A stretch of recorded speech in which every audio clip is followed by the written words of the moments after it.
Hello there, Mr. Chan here for Algebra 2. We're going to go and get started with lesson 2-3, factored form of a quadratic function. Everyone grab your student companion note takers and turn to page 39. And let's get started here. Read along with me as I read out loud. Corey wrote an equation in factored form. That's the name of the section. Y equals x plus 8 quantity times x minus 2 closed quantity to represent a quadratic function. Kimberly wrote the equation y equals x squared plus 6x minus 16, and Joshua wrote the equation y equals x plus 3 quantity squared minus 25. Do all three equations represent the same function? If not, who is different? And explain algebraically. So let's kind of break this down a little bit, starting with Corey. Corey has created an equation in factored form. And the equation is x plus 2 times x minus 2. I'm going to go ahead and take that off to the side here, and I'm going to go ahead and simplify it.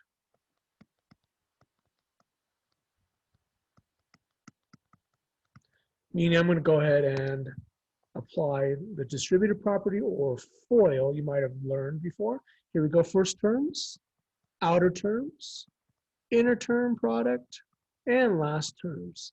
And then I'm going to go ahead and clean it up. Combine like terms.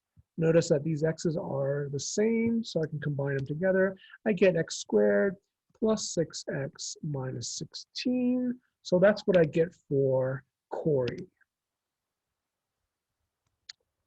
Let's go ahead and take a look at what Kimberly's doing. Oh, look, it's the same as Kimberly's form. We did that before. This is called standard form. So far, we know that after simplifying Corey's factored form, we get Kimberly's. Let's take a look at Josh's and see what we can do with Josh's, which is in vertex form. A's, H's, and K's. What happens when we take Josh's form and we go ahead and simplify it? I'm going to go ahead and expand x plus 3 squared and see what happens after we FOIL it or apply the distributive property. X squared, first terms, outer terms, inner terms, and last terms. We do have some like terms here that we can combine together. And when we do that, we get x squared plus 6x, minus 16. No way. That means we have 3 students whose equations are all identical after you simplify them. Interestingly enough, they all have different properties and they have advantages and disadvantages. But the thing for this section is the idea of having it in intercept form. That's where it crosses the x-axis. Those are going to be important. This parabola, through which all 3 of these equations graph, crosses the x-axis at -8 and +2. Those are called your x-intercepts.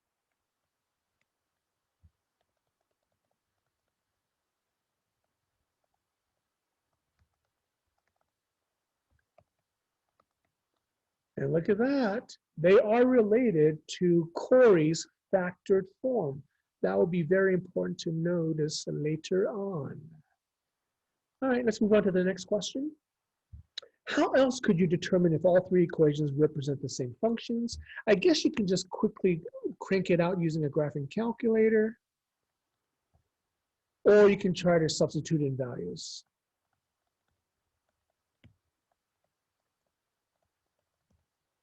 You can also look at the information after you do that with the technology. Look for the vertex. You can look at x and y intercepts. A lot of places you can look for information that might be duplicated. Next question, what information can Corey's form help you find that it is more difficult to find using Kimberly's or Joshua's form? Corey has the advantage of looking at the x-intercepts.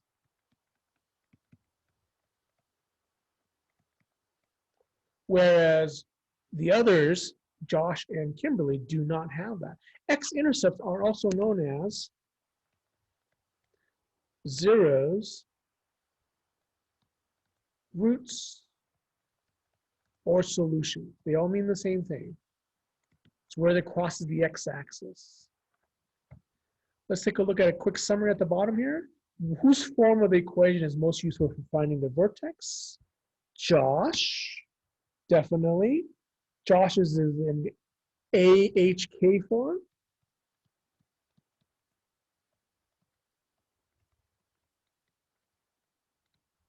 Something you remember from Algebra 1. How about the y-intercept? Kimberly, definitely.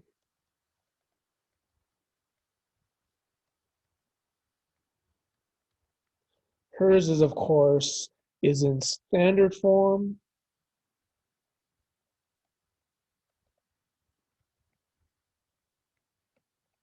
And when it's in standard form, you look at the letter C to give you that information. And of course, the x-intercepts are, of course, for Corey. His is in something that we'll be describing today. All right, I hope you guys are ready for a long discussion. Next page, page 40. Now, we have a challenge with this section.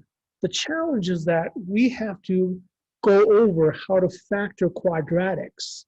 I'm going to show a couple of, actually 3 methods, and you have to decide which one you want to do.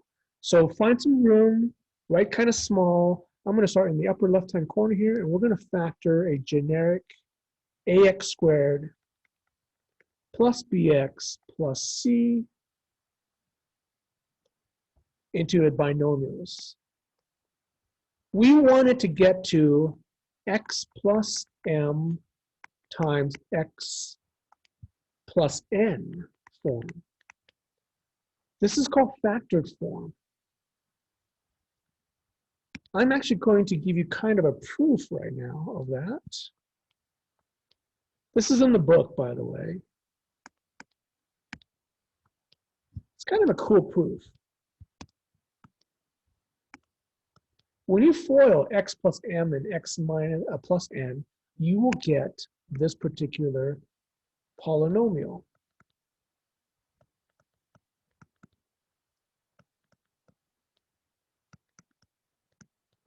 And when you clean it up and factor out an x, from the middle 2 terms, you will get x squared plus, now taking out an x now, and that leaves you with an m plus n x plus mn.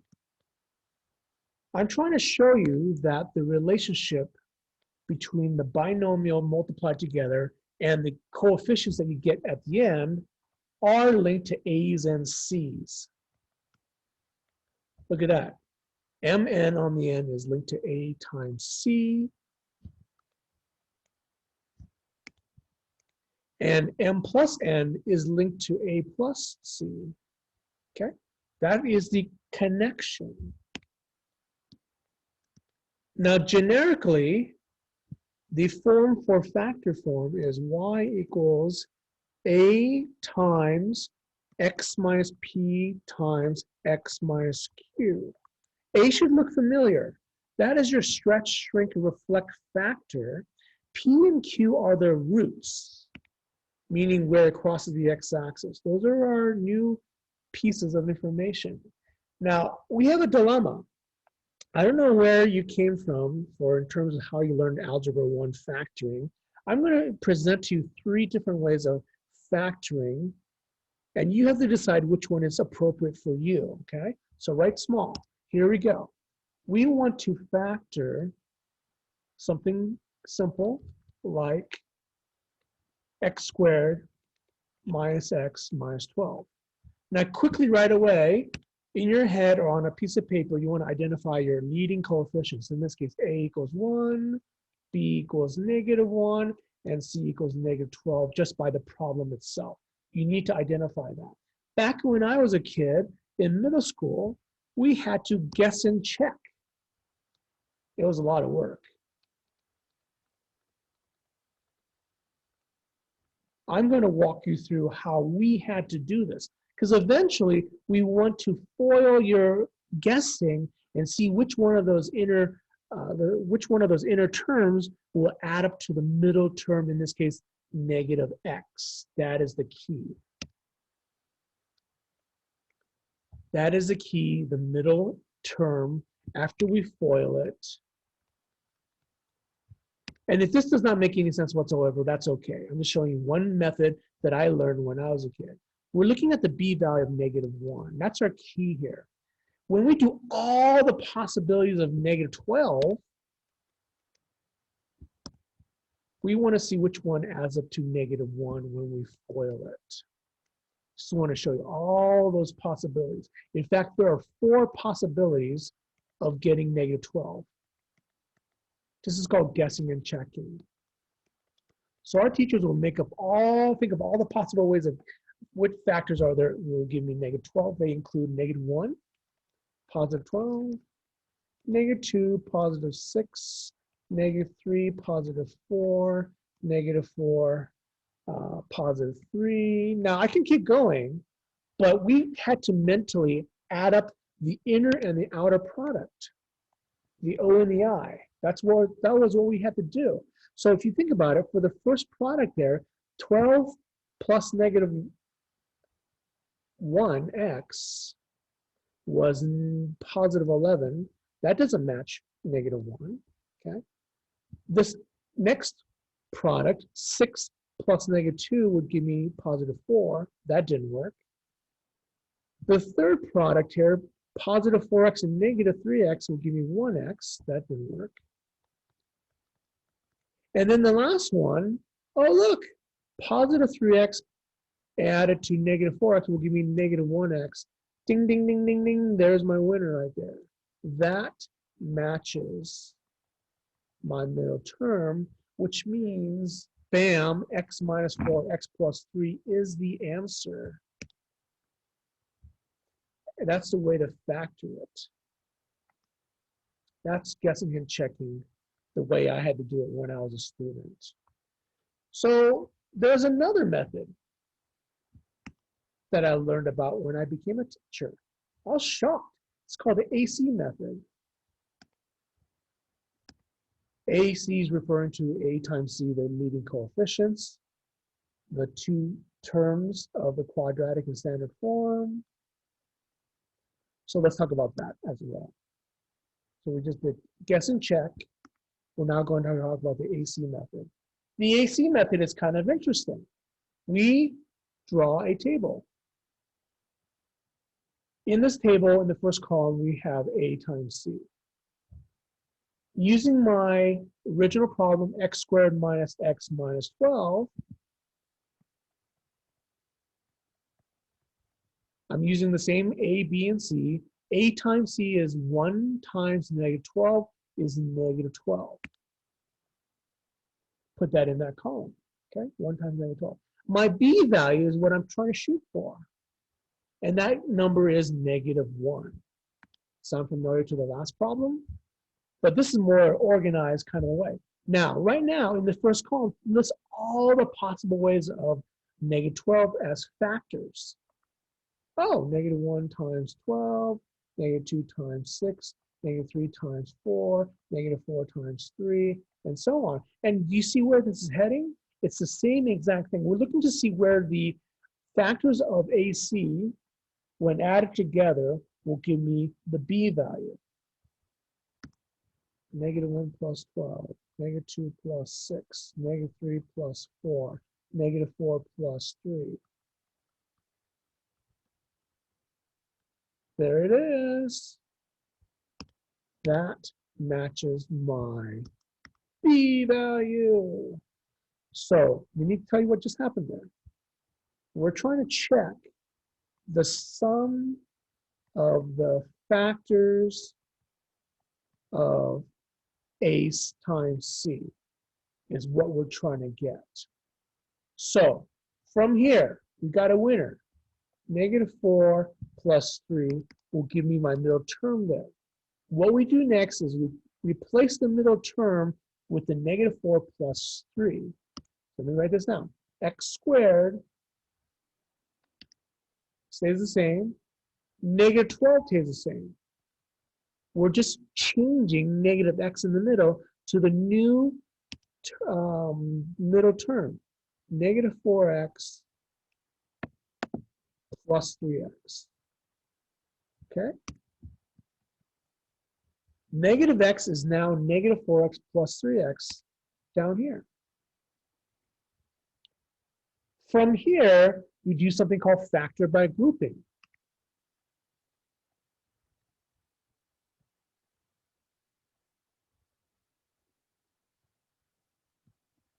I'll do that in a second because this one leads us to the next method called the AC box method.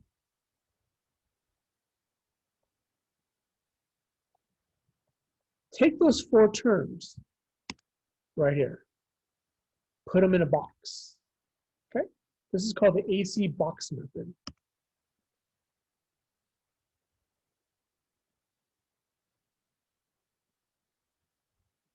What we want to do is put those 4 terms into the box.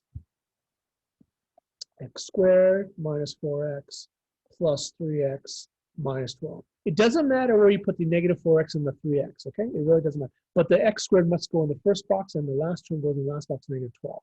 All right, here's the thing. What you want to do with the AC box method is you want to find the greatest common factor in each row and column. Find the GCF in each row and column. That's the key. All right, there are 2 rows and 2 columns. Now, a couple of things you have to worry about, including if the leading term is negative, then this AC box method will not work. If the leading term in each row or column is negative, then you have to factor it out.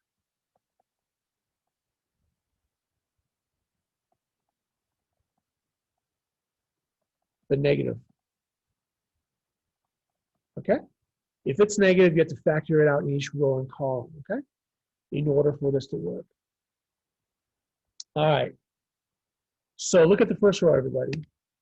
We have x squared minus 4x. What is the greatest common factor you can pull off from those 2 boxes? And that is a single x. Yay. Second row. What can you pull off from both of those boxes that's common? And it's the biggest. That's a 3. Yay. First column. What can you pull out there? Oh, you can pull out an x. Yay.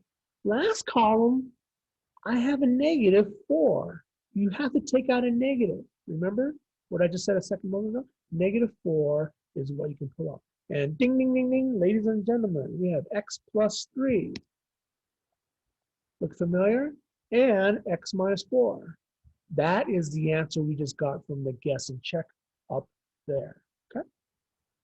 I don't know how you feel about that. That is the AC box method. Third one is a combination of AC method and AC box method. I call it the hybrid. Ready for that one? Here we go. Now I'm only showing 3 ways of solving these quadratics, how to factor them, not solve, factor, I meant to say. Please understand, you may have learned another method besides the box that's called the diamond method. I'm not familiar with the diamond method, but I would highly recommend that you can use it if you remember it from your last math teacher. All right, here we go. I like this one the best. The hybrid method goes like this. Draw a box, put the first term in the first box, last term in the last box. Middle term, in the lower left-hand corner. Okay, that's step one. First term, first box. Just writing down the instructions for everybody. Last term, last box. Middle term. Bottom left corner or lower left corner.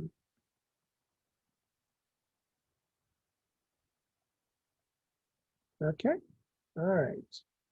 So step two, find the product of the downhill.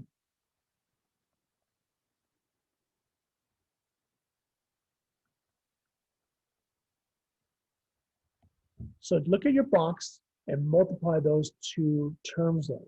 You'll get negative 12x squared. Great. Step three, find the sum of the factors of the product to make it equal to the middle term. Find the sum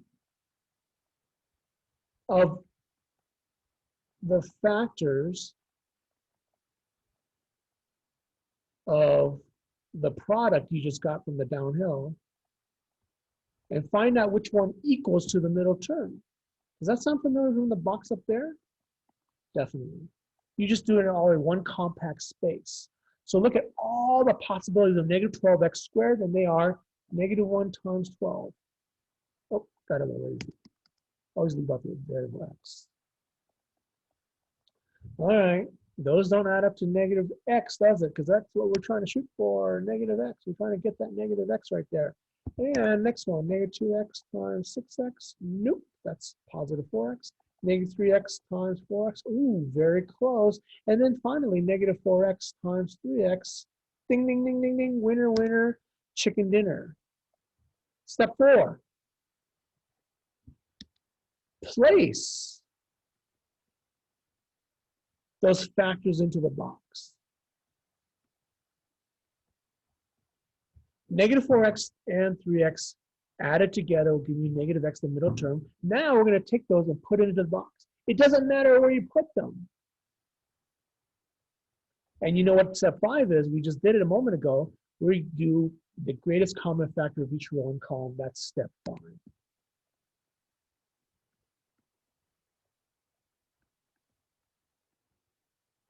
Now understand, these methods here work all the time if the numbers are easy or difficult.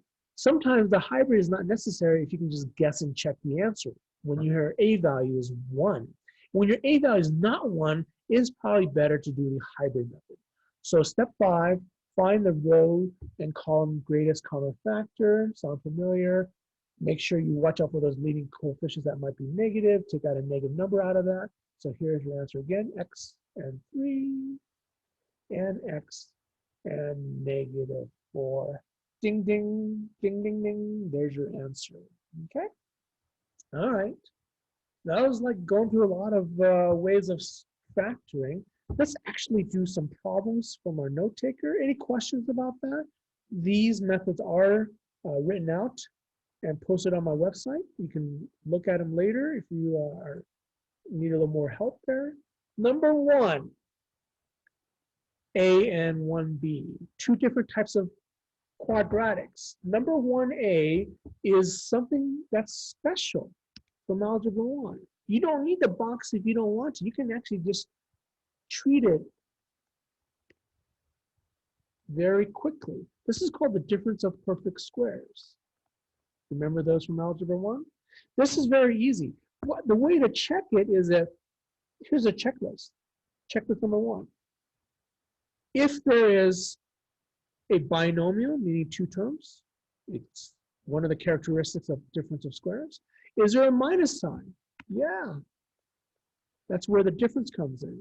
And then finally, are the terms themselves square rootable? And the answer is yes. And if that's the case, you're done. All you have to do is break out the parentheses, square root both of those. The square root of x squared is x. The square root of 9 is 3. Put a minus plus, and guess what? You are done. I love those.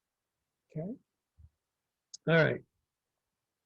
I realized something for all these methods. In order for them to work, I want to make a quick note here off to the side. In order for the box method to work, your A value, your leading coefficient, must be greater than 0. If it isn't, you cannot use these methods. If it is not positive, you need to factor out the negative.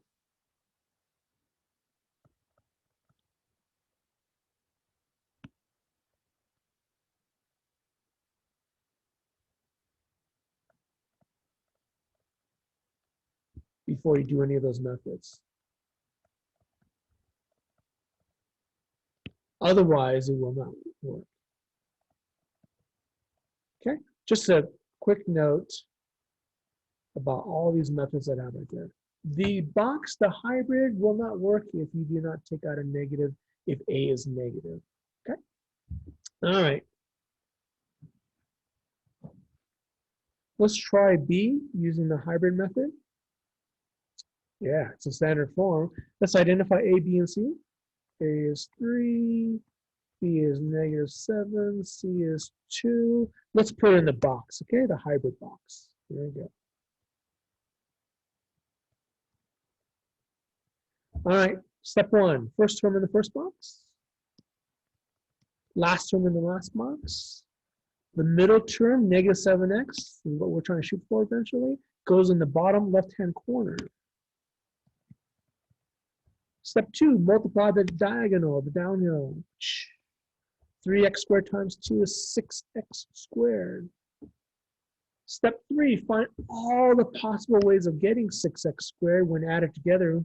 Check to see which one adds up to be -7x. Now that's kind of interesting. I have a positive 6x squared product, but I'm trying to get a sum to give me a -7. So the only way for that to happen is if both terms are negative.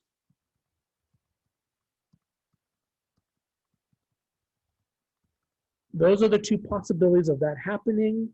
-1 times -6 is +6, or -2 times -3 is +6. But one of those pairs will add up to -7, and guess what? Ding, ding, ding, it's the first possibility right there. Step 4, place those factors that multiply to give you +6x squared when added together will give you -7x into the box. Doesn't matter where you put them.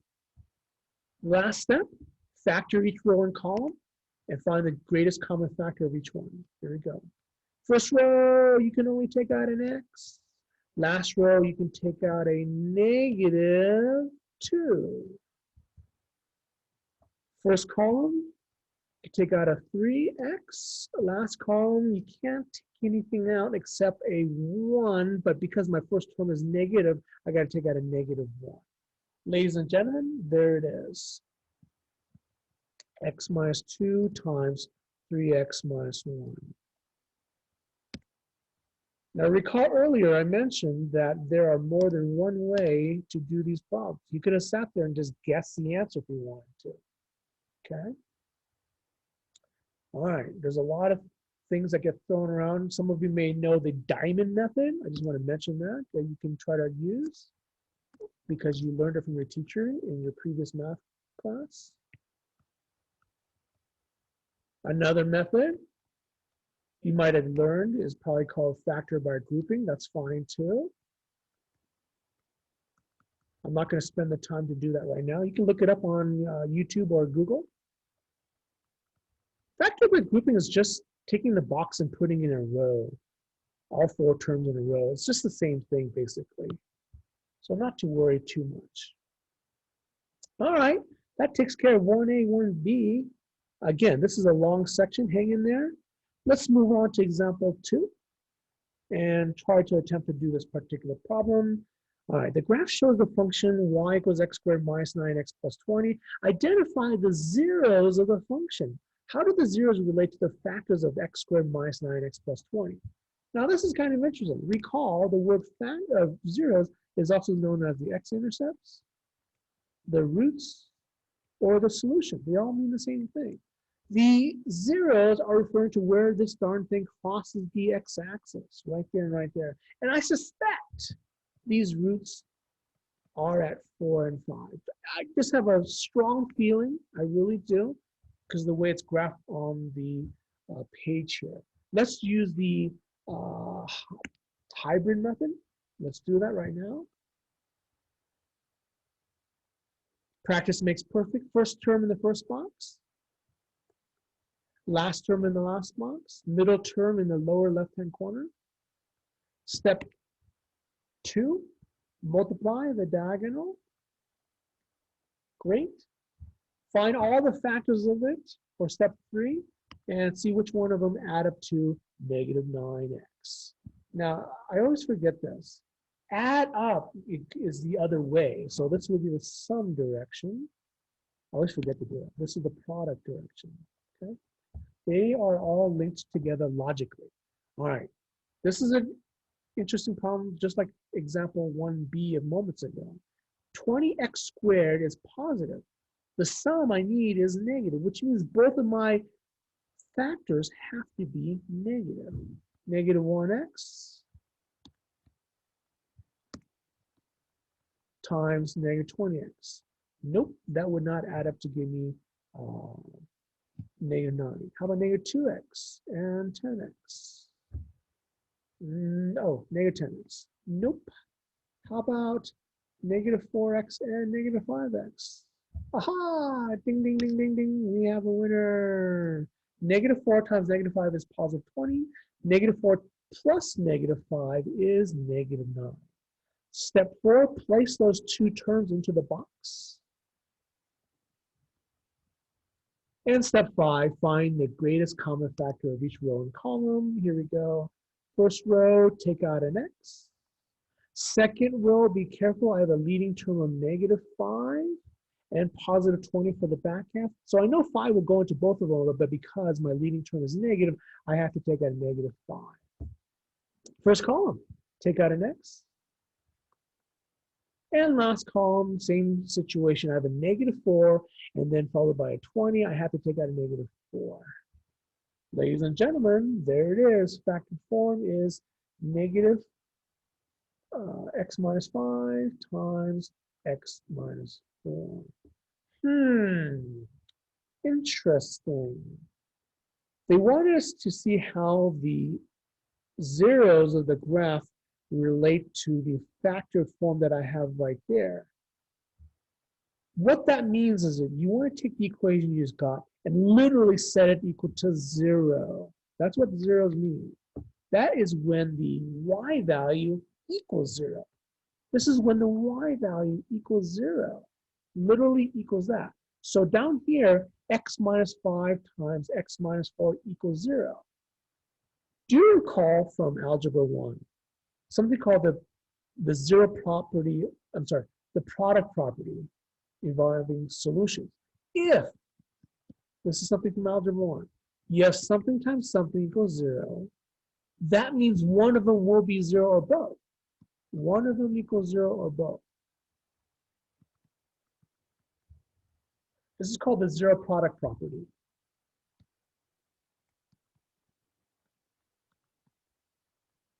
If one of them is 0, then the whole thing is 0. So what I'm going to do is take my factored forms here, and I can split them up and solve. X minus 5 could be 0. Or x minus 4 could be 0. But when I solve them like this, something happens. I actually get the zeros. Oh, colors are moving. Bummer. Let's try to fix it again. Oh, there we go. X equals 5, x equals, oh, right there. That's how they're linked together. Ladies and gentlemen, this is the factor form that's linked to the zeros or the roots of the graph. Here it is again. Y equals ax minus p x minus q. The 5 and the 4 act like P's and Q's. Those are your roots, ladies and gentlemen. They're in the problem backwards. X minus 5 becomes positive 5. X minus 4 becomes positive 4. These are your roots. The P's and the Q's are your roots. This is your intercept factor form.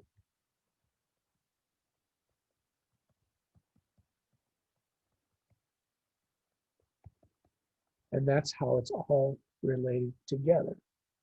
Let's try some more. So just a quick recap. Example 1 involved factoring, something you did in Algebra 1. Example 2 talks about where the equation equals 0, or when y equals 0, meaning where it crosses the x-axis. So example 3A and 3B is just more of the same, but we're just solving it as an equation. Now, before we can solve it, sometimes they give you the equation in funny-looking ways. So look at example 3A. I have x squared plus 8x equals 20. I don't want that. I need to move the 20 to the other side. Let's do that. It's a balanced equation. To move the positive 20, I got to subtract 20 to the left-hand side. When I subtract 20, the 20 goes away on the right-hand side. Aha! I can do a lot of things here. I can guess the answer.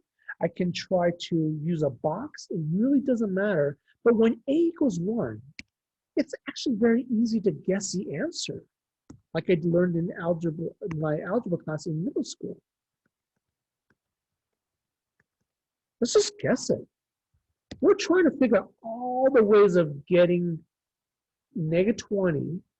When added together will give me positive 8. When I combine O and I, when I FOIL. Remember, I'm trying to match the middle term here. O and the I. Here's your O and here's your I. I need to somehow get them together. So think of all the possible ways. Sometimes you can do it in your head or write it down. Negative 1 times 20. Nope, that adds up to 19. Negative 2 and 10. Oh, did I just strike gold there, ladies and gentlemen? X minus 2 times x plus 10 will give me my positive 8x in the middle when I add the inner and the outer terms. Ding, ding, ding, ding, ding. Winner, winner, chicken dinner.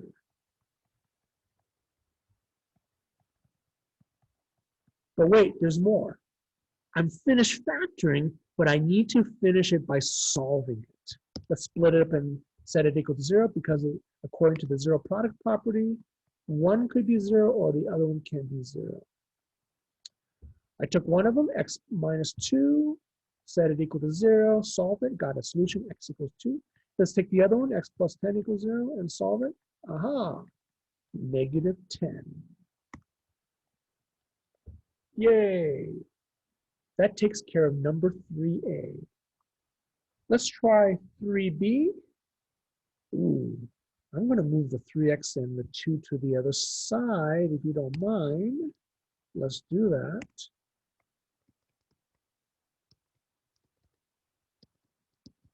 And now I'm looking at this and this is going to be a little harder. It's a lot harder to do guess and checking it like I did in the first one. I'm going to use the hybrid method, okay? Here we go. Step 1, let's put the things in the box. First term in the first box, last term in the last box, middle term in the lower left-hand corner. Step 2, find the product of the downhill. 2x squared times negative 2 is negative 4x squared. Step 3, find all the possible product of negative 4x and see which one adds up to give you the middle term, negative 3x, okay? So let's think of all the possibilities. Here we go. All right, negative 1x times 4x. Ooh, close. How about positive 1x and negative 4x? Ding, ding, ding, ding, ding, ding. Winner, winner, chicken dinner. Let's take those two factors, put them into the box. Yes. All right, last step, GCF each row and column. First row, can't take out a number, can take out an X.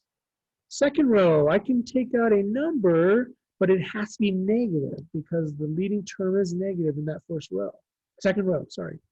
First column, Take out a 2 and an x. And last column, if there's nothing to take out, you have to take out a generic 1. Okay? Yay.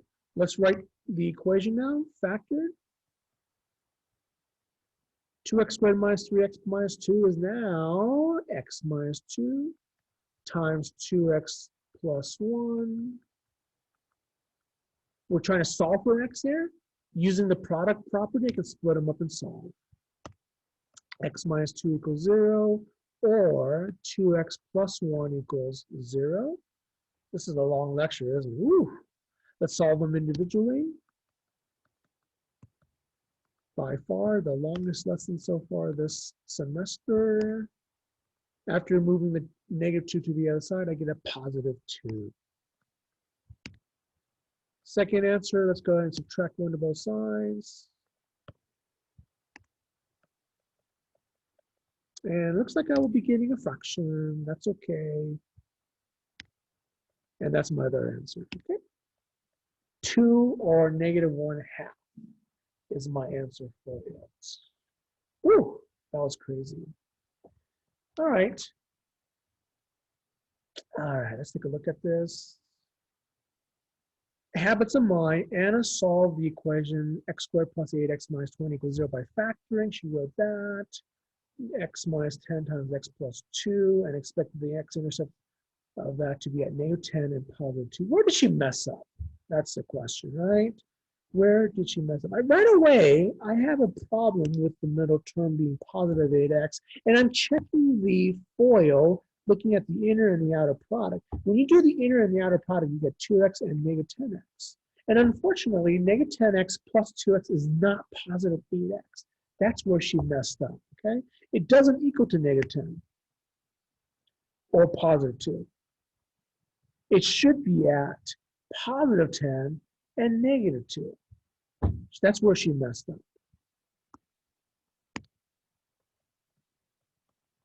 The P and the Q, those roots are opposite, not the same. All right, we better move on to example 4. Here we go. A real world problem.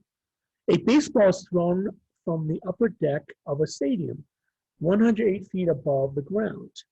This is something typical you might see in a physics class.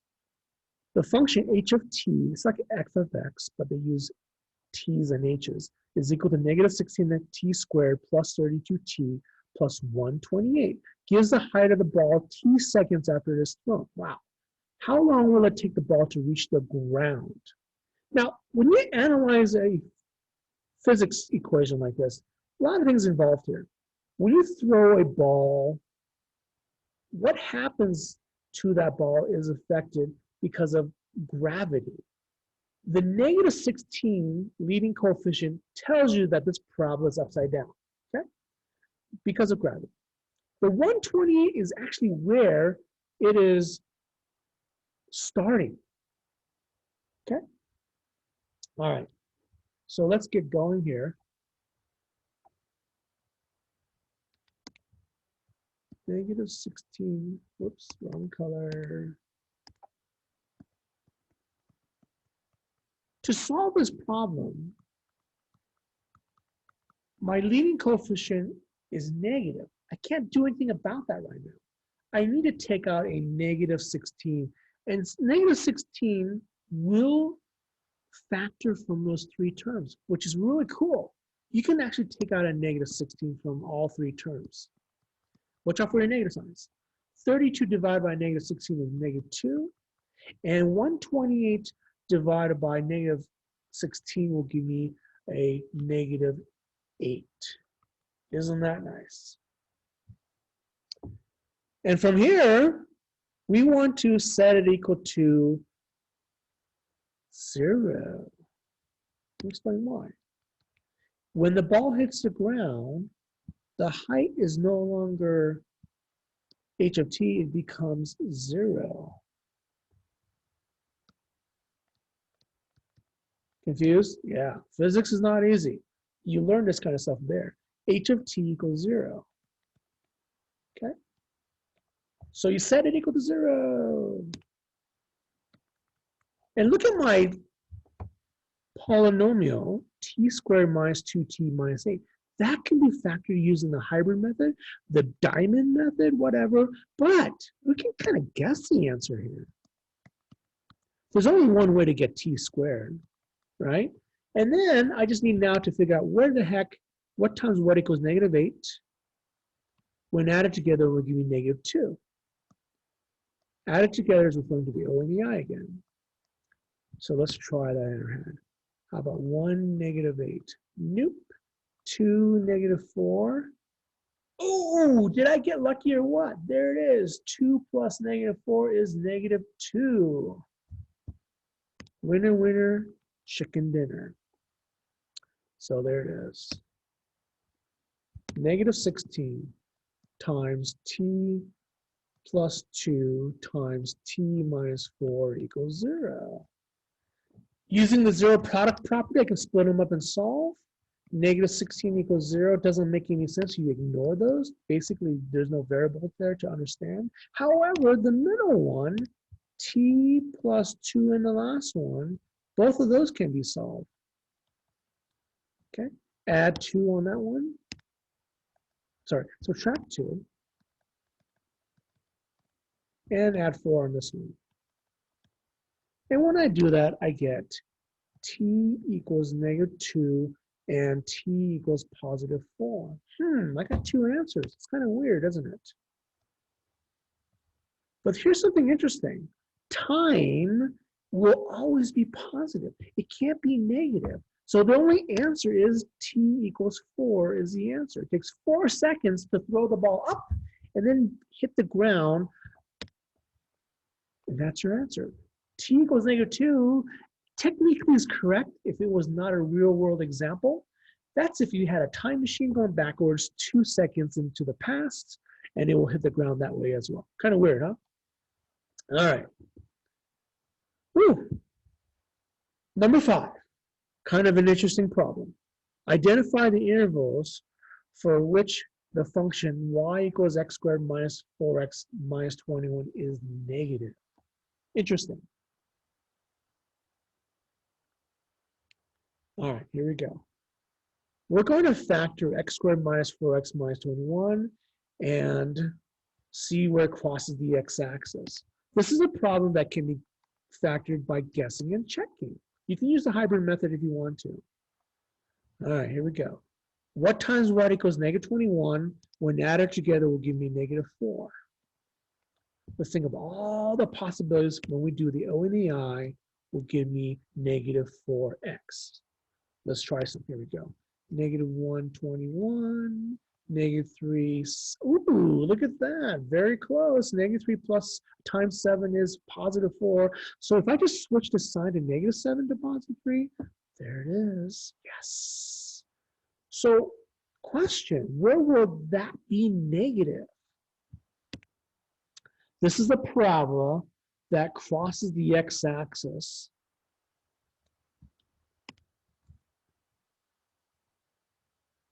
Here in a moment when we solve it. I never even got to finish it. Sorry about that. Let's set that equal to 0 because we're looking for the zeros or the roots. So we found the x minus 7 times x plus 3 to work to give me x squared minus 4x minus 21 for the inner and the outer sum there. All right, split them up and solve. X minus 7 equals 0 or x plus 3 equals 0. This is a parabola that opens up, something that you may remember discussing in Algebra 1. This opens up. All right? So watch this. When you solve for those two factors separately, you'll get 2 answers. X equals positive 7, x equals negative 3. Those are your x-intercepts, roots, or solutions. Go to your graph here, go to positive 7, 2, 3, 4, 5, 6, 7, put a dot there, and go to negative 3, and put a dot there as well. Remember, the leading coefficient is positive 1. which means this parabola opens up. Where is the graph negative? Meaning, where is it below the x-axis? Oh, it's right here, everybody. It's below the x-axis right there. How do you describe that? You may recall from back in Algebra 1, you might have to describe ranges of values using integral notation. Looks like it's negative between -3 and +7. It's right in this window, ladies and gentlemen. To describe it, I'm going to use a compound inequality. It's going to be between -3 and +7. And we're not including those because it would no longer be negative if we included those endpoints. It's just in between them. Bam. If I use integral notation, the answer would be like this. Parentheses, -3, (7), close parentheses, okay? All right. Could I have asked the question, where is it positive? Sure. It would be the other parts I did not describe, and they would be rays. Did you want to answer that? Why not? You guys are Algebra 2 kids. What if the problem became this? Positive. Ha ha ha ha. Well, positive are the ends from -3 and 7 on the outside. And those answers would be x is less than -3, meaning to the left of that, or x is greater than 7, where it's positive, right? And if you wanted to use integral notation, it would look like this. This is an or now. When it goes to the left, it's going to -infinity, everybody, from -3, union with 7 to +infinity. Yay. That's called union. Remember that? Whew. A lot of work here. How are we doing? We're almost coming to an hour. I'm going to skip this habits of mind and jump to example 6 at the bottom here. Try it. All right. Whew. This is something we can't ignore. Write an equation of a parabola in factored form. Wow. We are actually going to create one equation from scratch, given some information. They are x-intercepts. There's 2 of them, 3, 0, and -3, 0. And they gave us a random point, 1, 2, through which this parabola crosses. Now visualize this. It might be helpful to see this in your mind's eye. We have a couple of intercepts at -3, 0 and +3, 0. And it crosses through a random point, 1, 2. If you look at this right now, there's only one way to graph this, and that is like this. Upside down. Okay? All right. Let's break out the generic form for the factored form. Y equals A times x minus P times x minus Q. P's and Q's are the roots.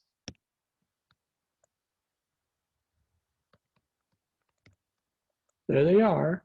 3 is P, Q is -3. Put them into the equation.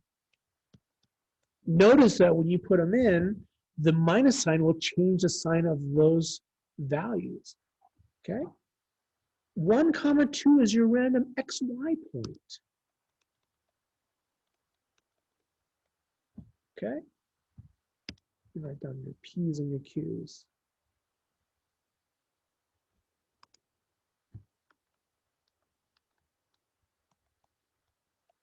Oops.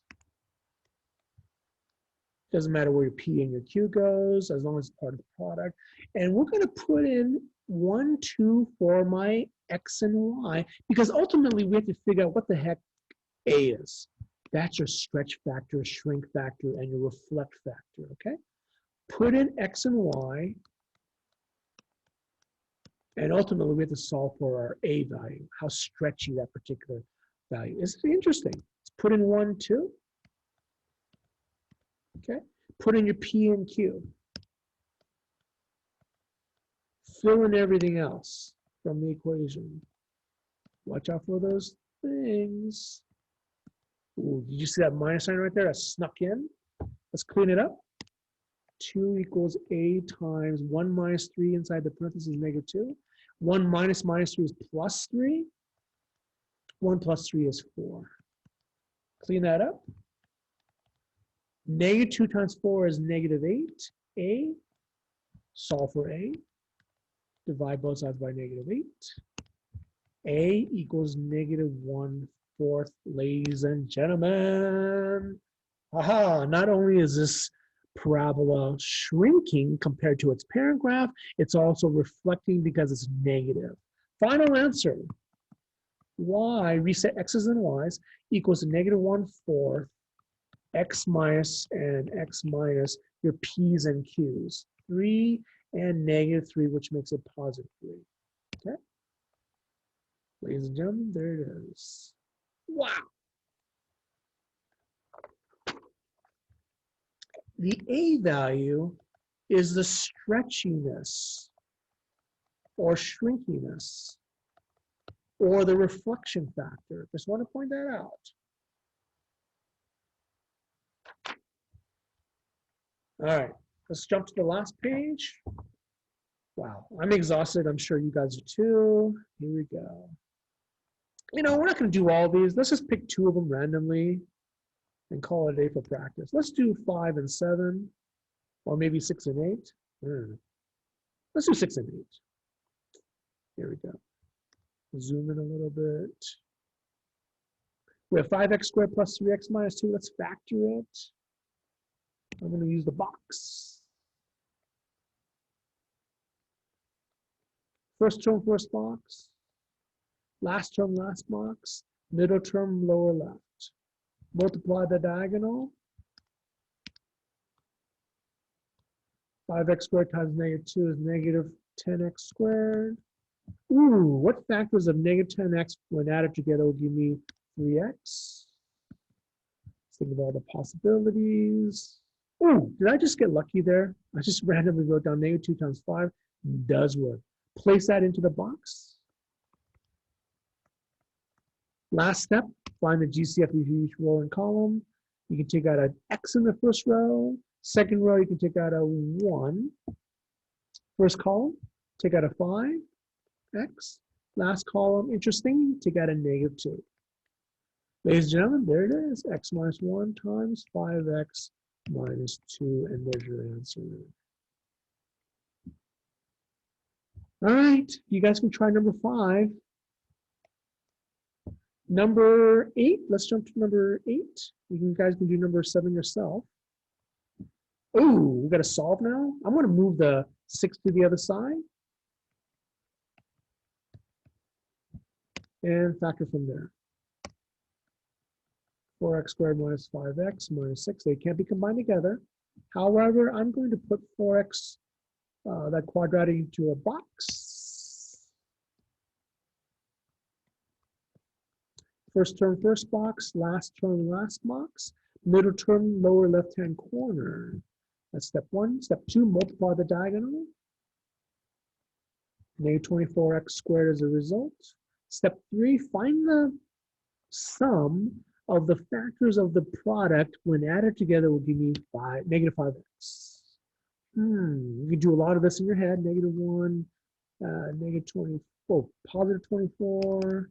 I get lazy. I leave up the x there. Forgive me. It's not a big deal. We'll throw that back in. It's just a bad habit of mine, I guess. That's not going to be negative 5, is it? Negative 2, 12. Nope. Negative 3, 8. Ooh, so close. Negative 8, positive 3 will work. There it is. Don't forget the x's, okay? I leave that out all the time. I apologize. Let's put that into the box.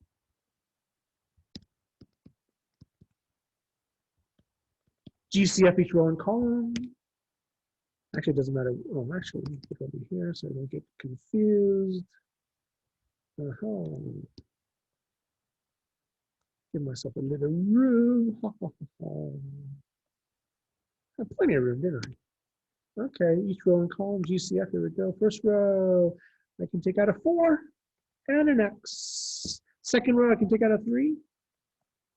Yay. Columns, take out an X in the first column. And last column, I have to take out a -2. Yep. Let's go ahead and split it up and solve. 4x plus 3 times x minus 2 said it was equal to 0. 0 product property, split them up and solve.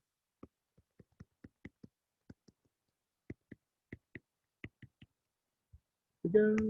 Subtract 3 to both sides. Add 2 to both sides here. 4x equals -3. X equals 2. One of my answers already. Yay. And the last step on the first factor, divide by 4 to both sides. And I get a fraction. Oh, well.